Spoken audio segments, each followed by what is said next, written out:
Hello, my name is Patrycja Rozwora, and you're listening to the second part of Kitchen Conversations with Szymon Adamczak.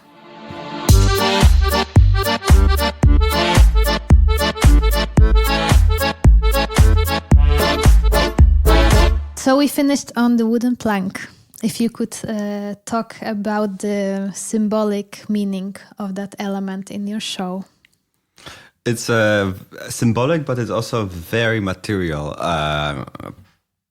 present. It's an object, and this was also coming from understanding that I had, and I'm still strongly having about HIV. That this is a material reality.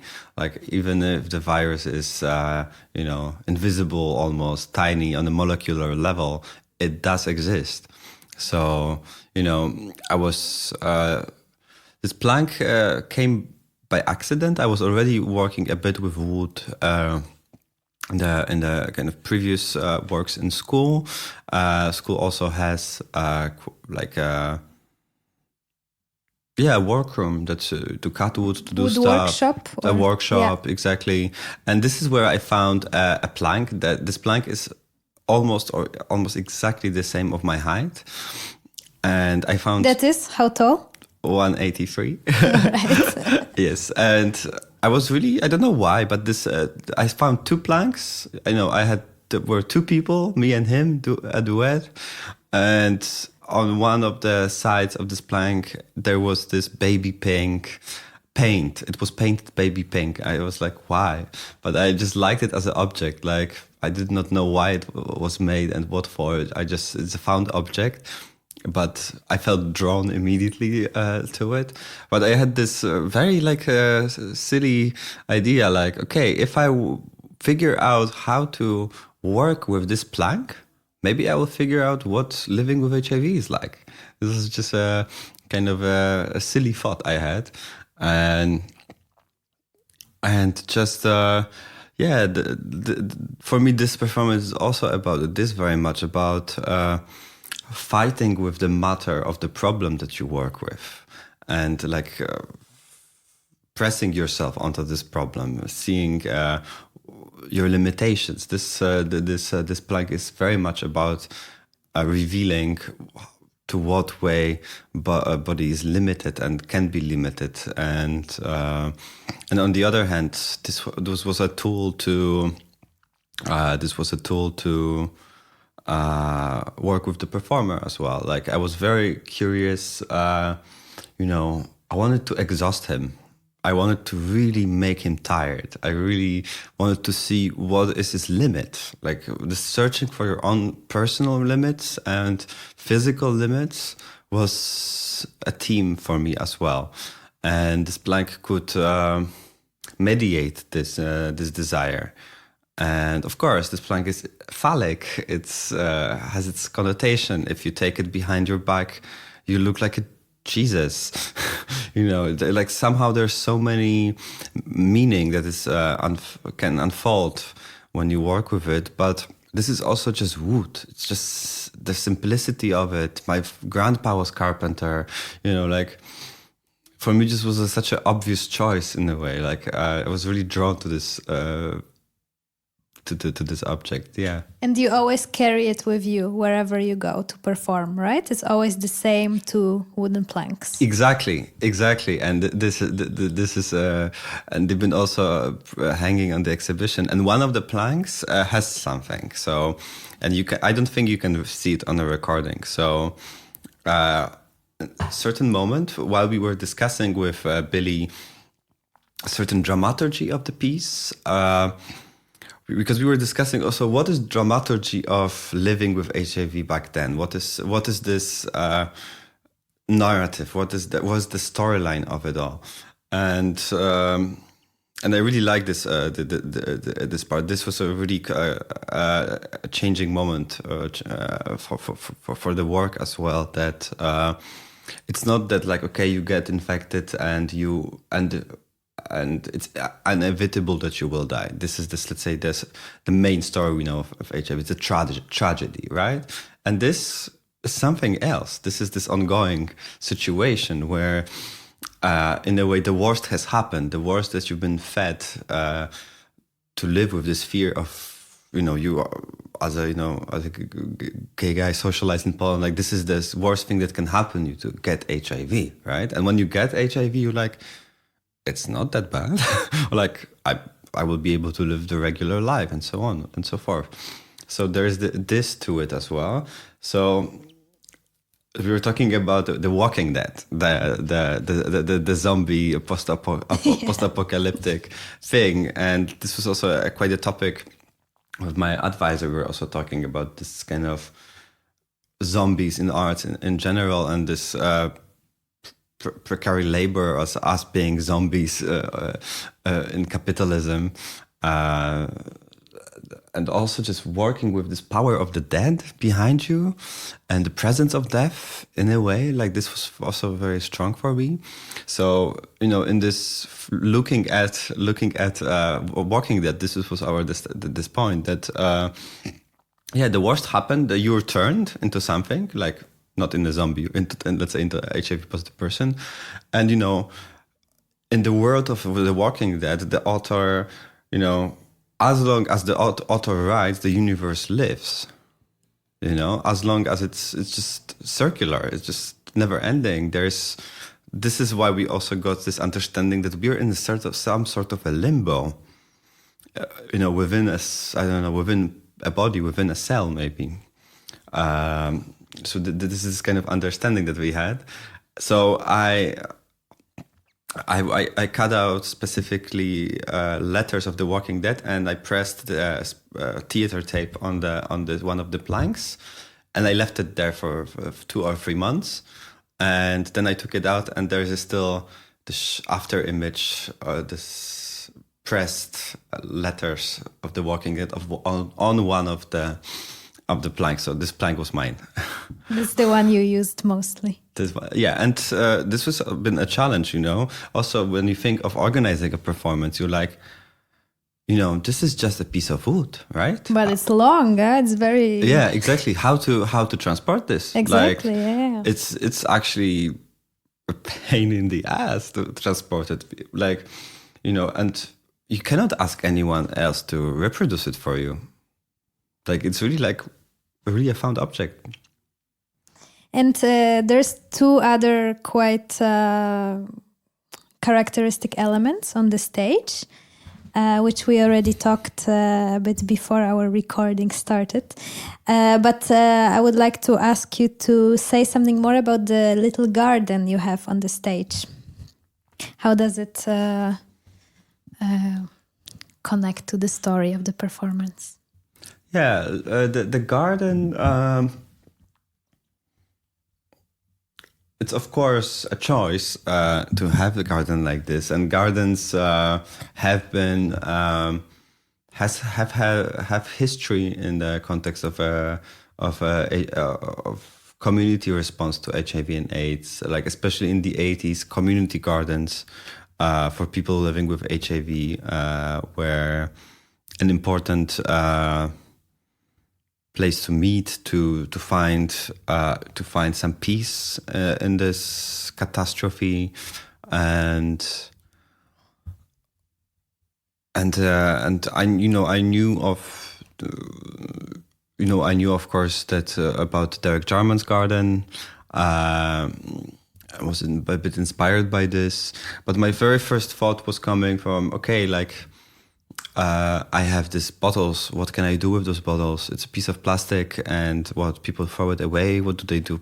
Make a sculpture? Medicine bottles, so right? I started, So it started from me planting flowers in these pots, like in this bottle, treating them as pots, and then it grew into a garden. Then, after the first version of the performance, I understood that this is kind of Naturmord. This is why it's accompanied by those different glass works and that we use in the performance. And what about the latex? Can you say something about that? So the choice of a latex is Sorry, I yeah, didn't. the choice of I said in the Polish latex. way. To jest latex, and it's quite a lot of latex. I think it's 100 square meter of it. Also at the entrance, right? So people have to kind of go through this. People have to go through it, yes. And sometimes, like the best spaces we performed at, usually if there is some sort of like waiting room to the performance, it's really like Paweł Schubert, who is a spatial designer. He was trained at Pietzfeld Institute in Rotterdam. He still lives there. Paweł figured a construction that because we are playing in many different venues, and this is what I always try to do with my work. I'm trying to make it possible to perform as in many different venues it's possible. Like, of course, I understand that sometimes work has to be presented in very specific conditions, but it's also just so much fun for the artist to make it work.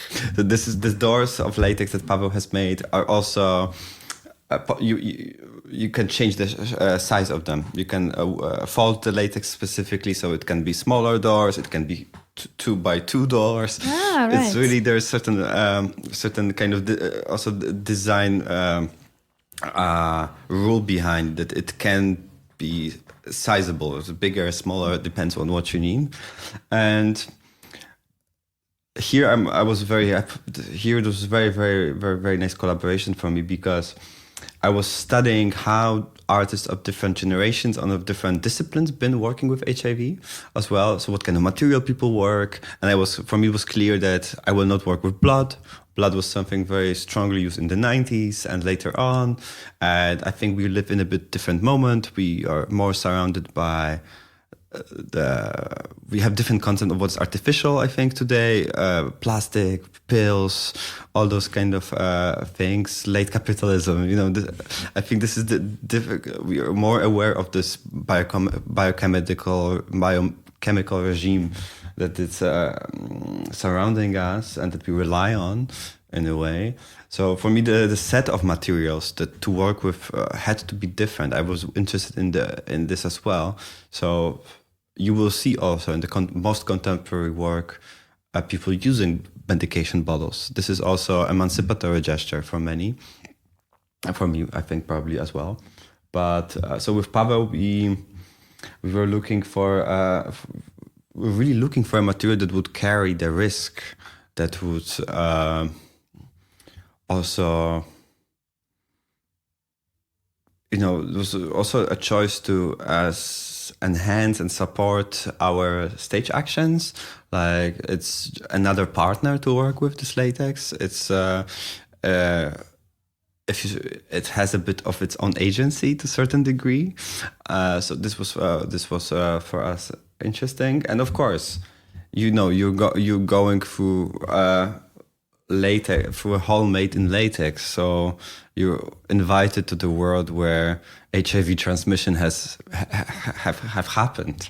On this level, you're coming into unprotected situation. I think this was also one of the leading leading things. And another thing, there's and this is something I really liked from the feedback I had back then at DAS.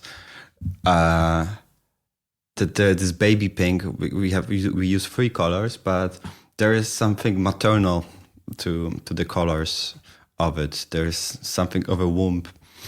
The inside. The insides, and I like that. I really learned to embrace this interpretation too, and I think it is there is something to it as well.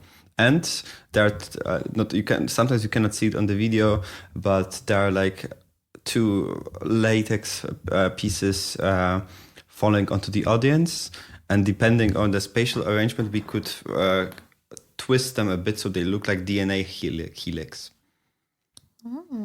So there's all those kind of little things to read. Little things, wow, amazing!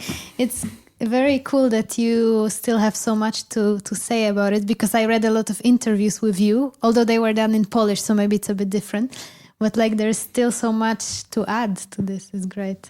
You also showed this work, of course, here in Amsterdam, and then in Poland, and also in Czech Republic. Somewhere else? We were supposed to go to Serbia this year for a little tour. We were supposed to run the show again in Poland, and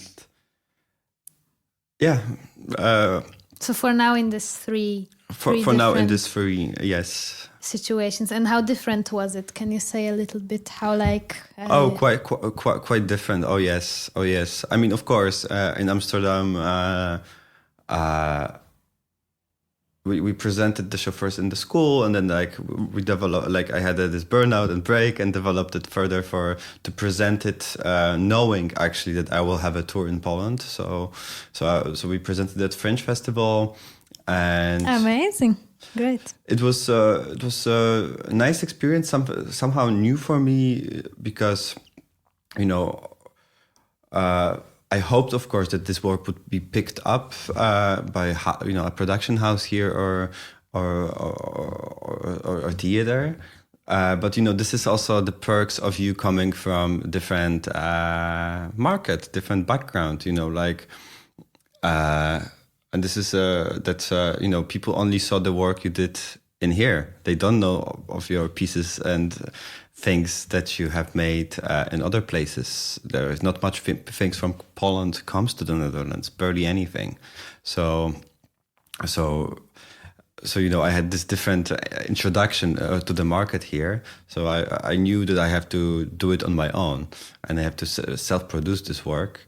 And I had a conversation in a theater here, which still is a bit of a painful memory, because I was talking to a dramaturg, or like a person who saw the work, was very interested, invited me for a conversation, and then told me that but I have friends living with HIV. It's not a big deal. Like, so why did you make a performance about it? And I was like, this is also what you encounter when you make a work about HIV. I think that you can face really different understandings of this topic, of this problem, and I see that there's definitely way more interest and understanding and memory about also how different approach to HIV in art's been made in the field of visual arts more, and not in theater. In theater, I've got to learn over these years also about performances and pieces in the Netherlands from the 90s, made by HIV positive people, or people who, soon after died of AIDS. And this is not a collective memory. This is not something that people are taught much to remember. And this is also the problem always of theater, that theater happens here and now. And I was just a Polish guy, so I still don't really feel that much I'm a part of this society the way I'm feeling I'm part of Polish society, because I had a different entrance to as a someone working in culture, making performances, having a network. So there is this kind of displacement about this piece, like, where does this piece belong? It doesn't really belong in the Netherlands, and doesn't really belong in Poland, because it was made in the Netherlands. So how was it in Poland? Oh, in Poland was really confronting, and was quite ambitious thing, because we had 6 shows in Poland in 4 cities. So it was like Szymon has disappeared and is returning with his HIV show and presents it in 4 cities. So it was kind of a thing, and also a bit crazy, because I did it, just with Billy and with a set designer. So each time I had to, set the piece in the new space, train technicians to run it, because I didn't have my own technician. And so there's lots of really lots of work. And no, but for me, it was a very empowering and powerful, in general, experience to, because I was not known as someone who performs on stage as well, and it's a deeply personal work. So it has this very special tension to it. And in Warsaw, we were performing at the international theater school festivals where we also got an award, and in a context when there is only classical theater presented.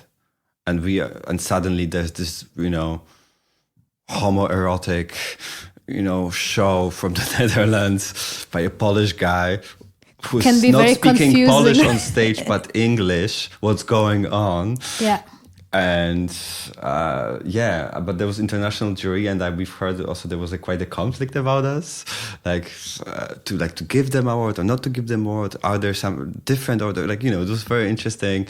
And there was a kind of a faux pas made by a festival before, that they kind of made a warning that this show is presenting homosexuality and presenting things that maybe there was something we were informing the audience that there is this, they could just say that this is for adults.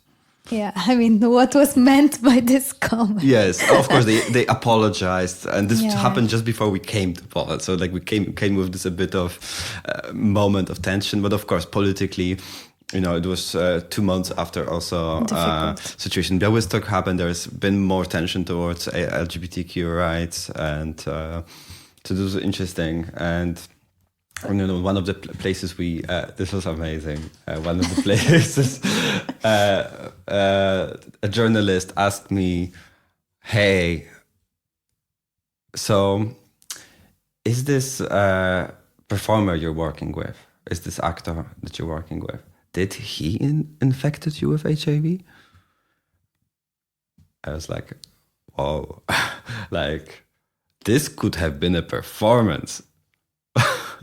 If it was this first if it was true. I love this question. There was a lot of bad questions that are so inappropriate, from audience. Misinformed, inappropriate. But this also just show how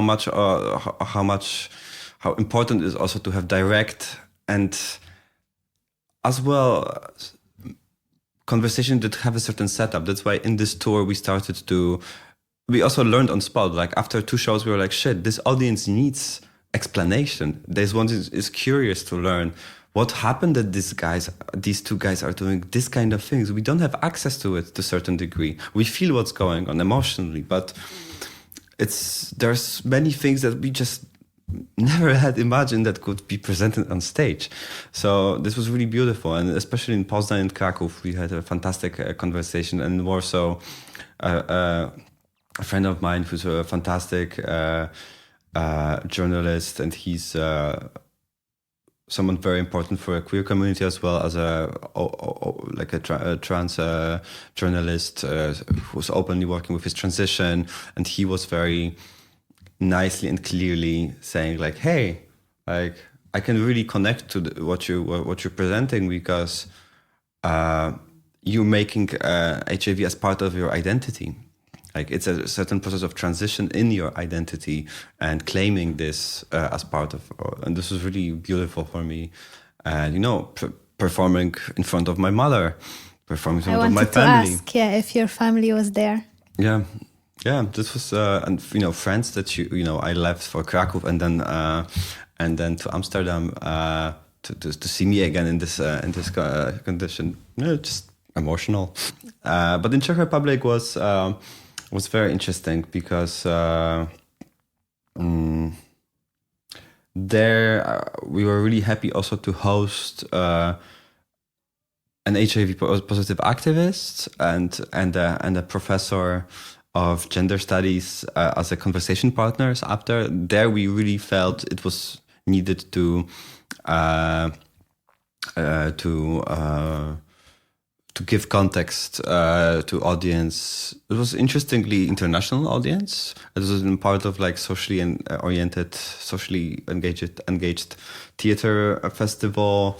that was mixing a bit more popular work with a bit more experimental work. And this was also the venue that already been presenting queer performance. So there was a bit attention also to it. This was nice. This is something, for example, that I would really like to present this work in future as well. In spaces there is an attention to have the ground already kind of prepared for you a little bit. Because, of course, like it's been exciting to present it in spaces that are not necessarily welcoming. Some of them, of course, in Poland. Most of them were somehow professionally welcoming, but not necessarily catering for the queer experience. And this I would like to revisit in future, maybe with this work. Because this I think is also a kind of a hidden root of this work, that it's something special to the quality of intimacy that me and Billy have on stage, because we are not two queer men. We are a queer guy and a straight guy who have different kind of, ease with touch, with being close. And so there is a friction in it. And I find it drives this work as well. Mm-hmm. Well, I have so many more questions to ask, but I'm very happy to really hear that you've been able to grasp so much from just the video, because I for me, definitely. I mean, obviously, I think it would be a very different experience if I was there. I think it would be way more emotional and confronting. Mm-hmm. I think, I was like. I think, it would, like, I wouldn't be able so easily to talk about it immediately after I would see it live, I think, but through the video there was this screen, so it was maybe easier for me to take it. And but I would love to see it in the future. I hope there will be moments for it. Last question about the ongoing song. Because you said before that for you personally it was a very therapeutic work on it for yourself, but do you also see it as a educational piece for others? And in that matter, I'm thinking of the language, because it sits in English. Do you think a bit about the language, and if you show it in other countries, do you want to use it in the native language then to get to a broader audience? Or there are some strategies are deployed already. Like whenever we go, wherever we go, we make sure that the letter that it's previously unreleased letter, this kind of coming out letter in a way, and the letter to forgive or not forgive a person who infected me with HIV, or I got the HIV from the person. For me, it was also very strong to have this letter present, because it's really in this form of a letter. It contains lots of contradictory emotions that are happening in the beginning, after you realize that you're diagnosed, and that it's also nobody's fault that this virus is out there, and that there's some sort of mental process that you have to go through, and this letter does it. And with this letter, I've also been working so much, by presenting this work with students, for example, to ask people to read it to one another. We also been doing the performance and deploying different strategies. Sometimes in Amsterdam, for example, we had this tryout that before the shows that I was actually giving it to people to read to one another. I was handing them the letter and invite to read it to one another. So whenever we go, I make sure that a letter that is present in the performance, people can find it and follow through the work, is translated to the native tongue. Okay, so the letter is always in the language of the place you play in. Yes, it's also available in English if anyone wants, of course, but. For me, this letter kind of already has embedded structure of the performance. So, and I am strongly convinced that you not always at all times have to understand what are you watching and what's happening in front of you. I often loved watching foreign shows, not understanding a single word. I always liked it as a theater professional. So I'm not making life too easy for people. Of course, I got some feedback. Like, I realized in some contexts, for some people, it would be really beneficial to be able to understand everything, because certain kind of clarities at times is needed. Is worthwhile. But this is why we also came up with this conversation workshop after that. All those things can be addressed then. And you continue your work despite the pandemic. Now you're doing a residency in Biennale Warszawa. It's nice because actually I was talking in my podcast already with one person who did a residency there, Marta Romankiv. Ah, yeah. She did something, I think, at the beginning of this year. Yeah, is this a project about voting for migrants? For migrants living in Poland. Yeah, nice. So you're doing residency. You lived in Poland for how many? 3 weeks, right? I stayed for 3 weeks in 3 Warsaw weeks, now. Yeah. and now you continue online. Yeah. And your residency, it's called, is it Polskie EIDS, right? Yes. That's the Polskie EIDS, Polish EIDS. Polish EIDS, and written with EIDS. So like the phonetical way you would read it in Polish. And it's an artistic research and research platform you're developing there. And yeah, let's talk about it now. I think it's really interesting program what you're doing there. And it's not only like a limited residency, but as I understand, you will continue working with the institution. So if you could tell a little more about that. Sure. So the Polish EIDS, yes, the name is phonetical, and also comes from. There was recently a book by Polish scholar Tomasz Łukasz Nowak, and he studied the language of gay men in press, the associated attributed to gay men, and in the 90s, AIDS on the one hand was often misspelled in press. So there were sometimes mistakes, like E instead of A. There was this colloquial street words like calling AIDS Adidas, and which is funny because it's also just time after transformation of normalization. What is a brand? Isn't this AIDS thing coming from the West anyway? There's all this kind of approach to it as something foreign, as something with. It is in a way also foreign with like a culture that comes with it, like big kind of attention to AIDS in Poland is especially in the 90s, not in the 80s. In the 80s is very present. So it came kind of later, like 10 years later, almost with the transformation, right? Or as a public thing, yes, of course. HIV has appeared in Poland in 85 already.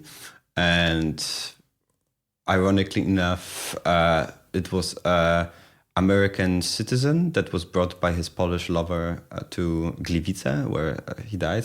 So yeah, like the name is also it's a bit playful as well. I was thinking also of using word AIDS, just 3 letters, EJC, to make it even shorter and even, because HIV with F at the end, to like phonetically do it. But yes, so while I was like, for me, this project of Polish EIDS is in a certain expansion of different set of activities that I have been undertaking after presenting my performance. So, I found that the body of research was very broad. I was, interested, of course, in the artistic legacies and ways of presenting HIV/AIDS and living and working with it.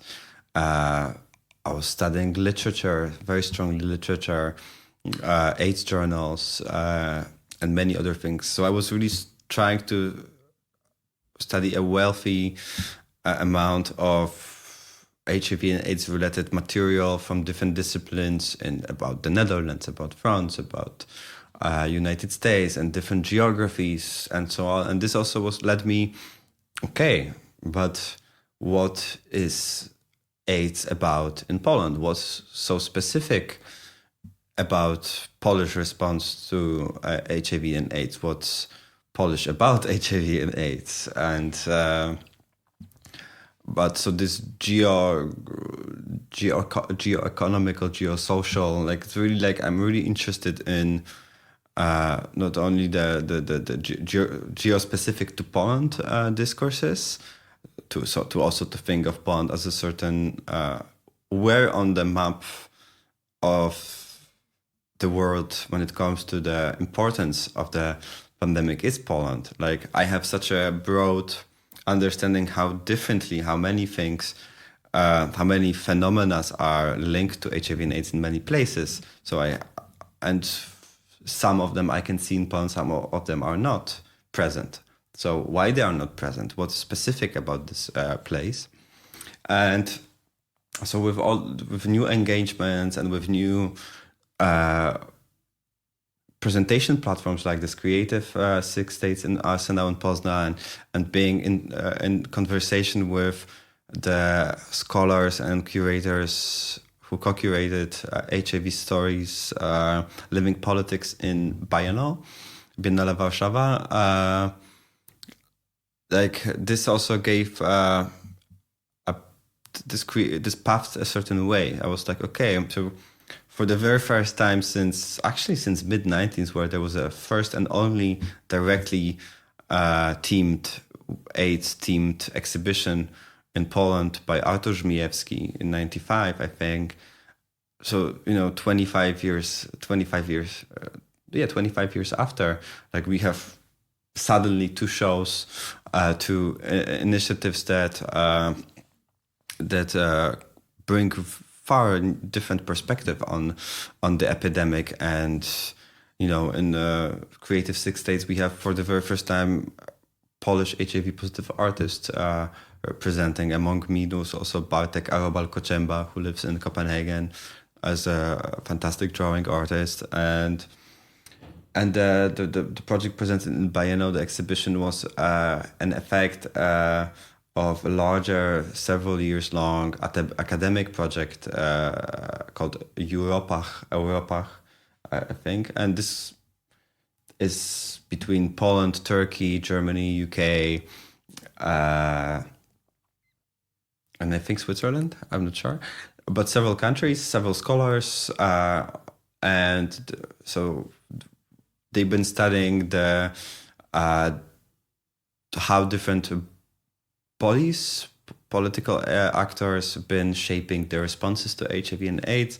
So they've been scholars were studying third sector organizations, were talking to activists. They conducted Agata Stołzik and Justyna Dziuban, who have been the Polish part of it and are also part of Polish AIDS platform. Conducted at least 60 oral interviews with key people that enable us to not only document what has been happening in the 90s, but to reflect on it, to try to build discourse around it, like to understand what kind of strategies they were deploying. One of them, which is my favorite, coined by Justyna, is lawierowanie. I don't really know how to translate it to English. It's like some sort of a slalom, some sort of like going between point and A to B to C to with all those different difficulties that come at you to really figure a way out of it. I think that's a good definition, description. So really to find also language to speak about HIV and AIDS in Poland, in Polish language. And this is also it. I understood also that, my whole story with living with HIV, it has happened not in my native tongue. So this is the premise of Polish AIDS, to continue what these two exhibitions have been trying to achieve. And also and the Polish AIDS actually in a way combines these two places. That's why Polish AIDS is a platform because there's not only me who is doing work or is interested in this topic. Of course, I'm bringing certain perspective of being a person publicly out about my status and operating in the art world. We are building a database together where we, catalog books, movies, things that are relevant in one place. So people maybe in future could use it, we don't really, have even a queer archive in Poland per se, like actual, like Ilya in Amsterdam.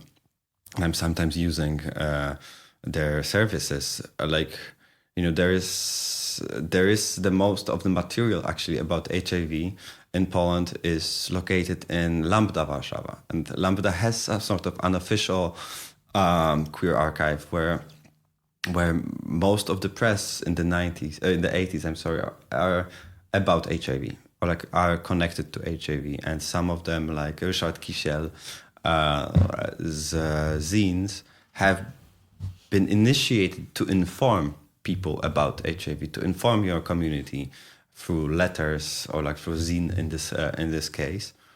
So in a way, in Poland, it's the HIV and gay community is tied like historically from this aspect, also through Hyacinth Action. There's a mass surveillance thing from launched in '85 that lasted 4 years and has been pronounced because of the AIDS threat. We still don't know, for example, today, like this has never been disclosed, not really disclosed, that we really don't have access to these pink files. We don't really know exactly what's to find there. This was also a way, it was also, a material to sabotage people's careers. It was, it has its impact on the history of also HIV epidemic in Poland, about like putting people further in the closet. And so the platform works this way, that we decided on 3 sections, 3 directions that we were working. So it's pleasure, fear, and the archive. Second is to the friends whose life we did not save. And third is about criminalization of HIV. So the third one is very much about in reaction to what has happened in the April, that Polish government during the announcing this support package and changes in the law because of the pandemic, they decided to also changes the penalties for consciously exposure of HIV from 5 to 80 years. And this further criminalization, no one really explained it from the government why it has happened. Nobody feel even obliged, even though, as far as I know, there were questions why. Of course, there is a theory in here that this is the like more orthodox, like Ordo Iuris kind of influence, or like this kind of more fundamental Christian influence. Could be, this is also what we hear more and more when it comes to Poland, that some of the bills, some of the political proposals are to satisfy certain possible voting groups like far right and so on. So this is a kind of a game we're in. But so this is in a way a reaction to it, and also we want to understand, how many people have been criminalized for being HIV positive, what HIV positivity means in the context of prison. So this is the point also of Polish AIDS as a conversation platform. But the second thing, how do we want to present it to public, is another step. For now, of course, because we're limited with pandemic. Like one thing I'm very, very happy with is that to present again after 10 years one movie from 2000 that was shot in 2006 by HIV positive actor who videotaped himself in hospital in this time waiting for the result. He died a very unexpected death in 2010, not related to HIV. But this was the film that appeared on one festival and made by friends who put together this material, and then it disappeared. What is the person's name? Krzysztof Nowinski is his name, and he was a close friend of people I know as well, and thanks to them, they decided also to tell me about this movie. So I'm very, very thankful that he was not too far away from me in a way. And the film is called 50/50, 50/50. And it's the same year, actually, that Karol Radziszewski presented his Plus Minus. So this is also after this time, from the perspective of time, it's really worth watching these two pieces together.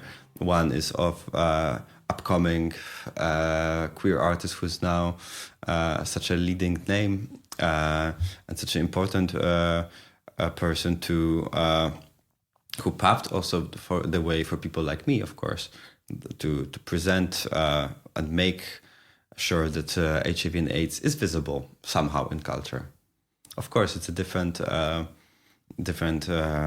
starting point. Me as an HIV positive artist of generation before, and Karol, HIV negative artist. But this work, Plus and Minus, was also very important for Karol to grow further.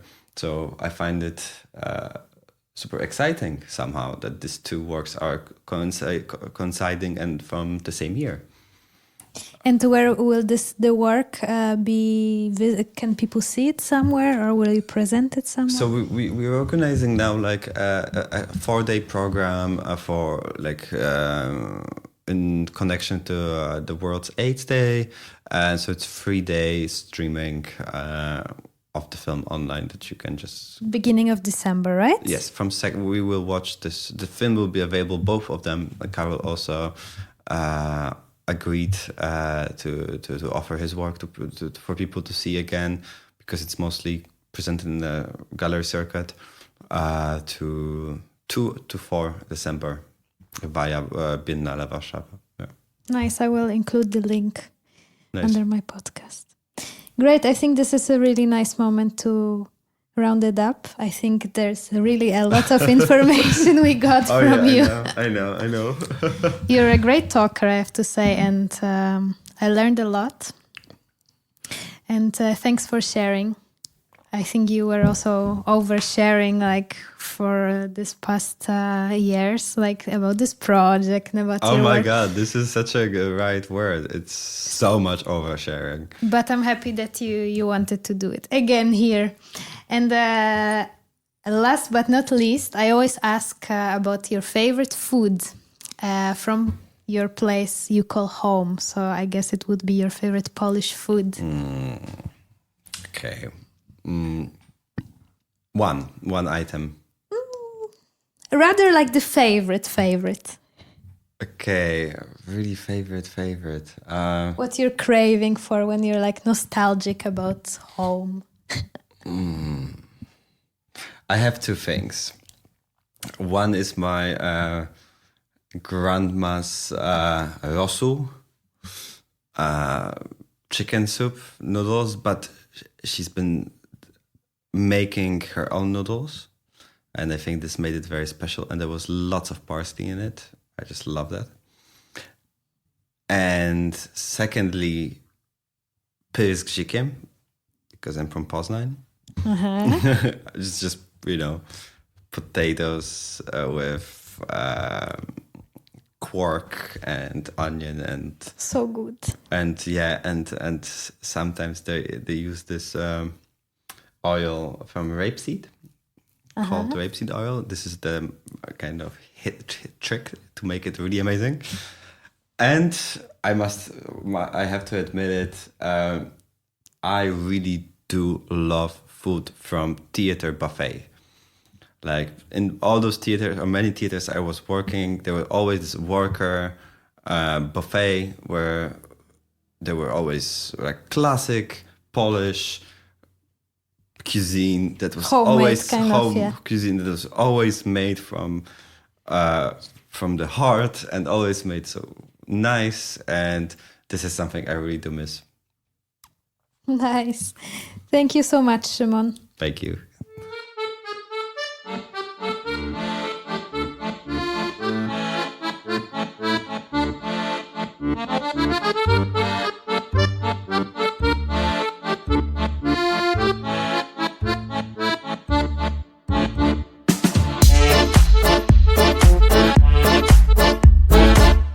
You were listening to Kitchen Conversations. To check out Szymon's favorite Polish recipe and the links to all of the things we spoke about, please see the show notes. Hope you enjoyed this episode. Until next year!